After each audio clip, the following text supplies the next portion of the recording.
Non, c'est infortuné compatriote Gabi Bembi aurait été victime d'actes de torture.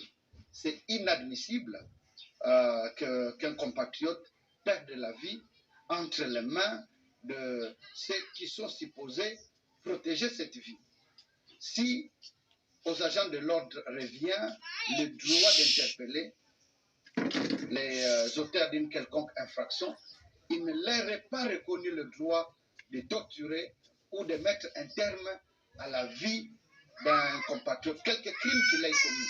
Parce que de tous les droits humains, les droits les plus transcendantaux, les plus importants, c'est le droit à la vie. Et nous ne pouvons pas tolérer. C'est pourquoi le ministère des droits humains a déjà, le ministre que je suis, nous avons signé un ordre de mission pour que nos experts descendent sur le terrain, d'abord au niveau de la police, au niveau du parquet et au niveau du quartier, au niveau de la police et au parquet, pour que le plus rapidement possible, qu'il soit mis, que ces agents de l'ordre soient interpellés et que des enquêtes sérieuses soient menées afin que toutes les responsabilités soient établies et qu'il soit entendu que même si vous êtes un agent de l'ordre, vous n'avez pas les moindres droits d'attenter à la vie d'un compatriote parce que la vie est sacrée, suivant d'ailleurs les prescriptions de son Excellence,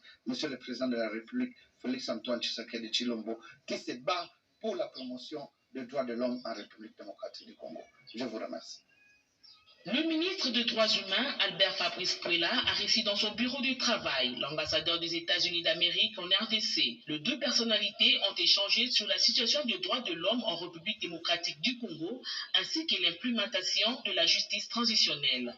Après avoir salué les efforts affichés par le président de la République sur le respect des droits humains et félicité l'engagement du gouvernement de la République sur la protection et la promotion des droits humains, la diplomate américaine a révélé ce qui suit. Alors, il s'agissait d'une visite de courtoisie et c'était le moment pour vraiment souligner l'importance que les États-Unis attachent à la promotion des droits de l'homme et saluer les efforts du ministre et de toute son équipe pour les efforts qu'ils ont entamés dans cette année et l'année dernière, surtout avec le passage de certaines lois, la loi contre le trafic d'êtres humains et aussi la loi protégeant les droits des communautés autochtones.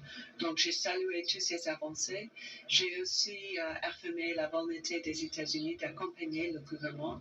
On a parlé un peu des élections.